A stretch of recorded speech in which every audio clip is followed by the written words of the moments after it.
What I wanted to share was, because I've been talking so much about dismantling our internalized depressions, I wanted to share a little bit about my own experience, and specifically in coaching business, and how this came up for me. And this is related to my own internalized Oreo complex that I had at that time.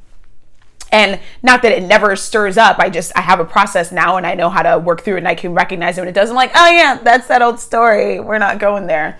So it was about, I want to say 2 years or so ago. Yeah, that sounds right. 2017.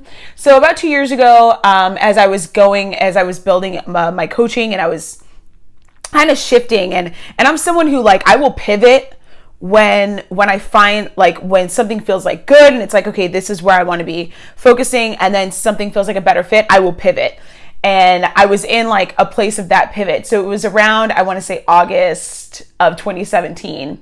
And I had really been talking more about patriarchy and how patriarchy, misogyny impact us as women, because the people I was working specifically with women. And I realized that, like, a lot of what I was talking about was more general.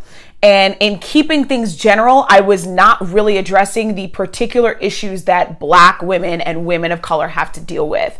And I wanted to. And as I started, like, realizing how much I wanted to do that, and that I really specifically wanted to work with, at that time, was just women of color, like any women of color, because there isn't anyone who was catering to us. Like, I shouldn't say there wasn't anyone. I was saying it was not, like, in the mainstream, like all the biggest coaches that you see and everything.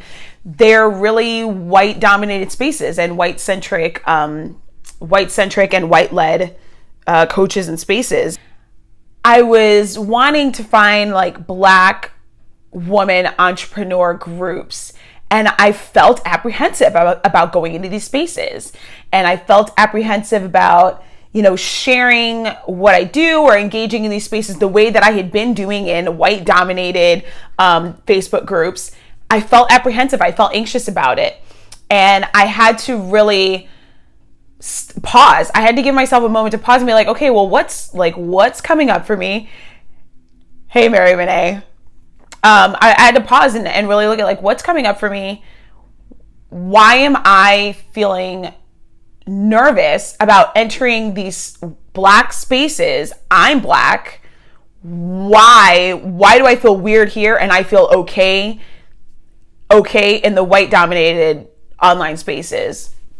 And it came down to me really remembering and recognizing the ways that I had felt rejected by Black people, or told that I was white or Black on the outside, white on the inside.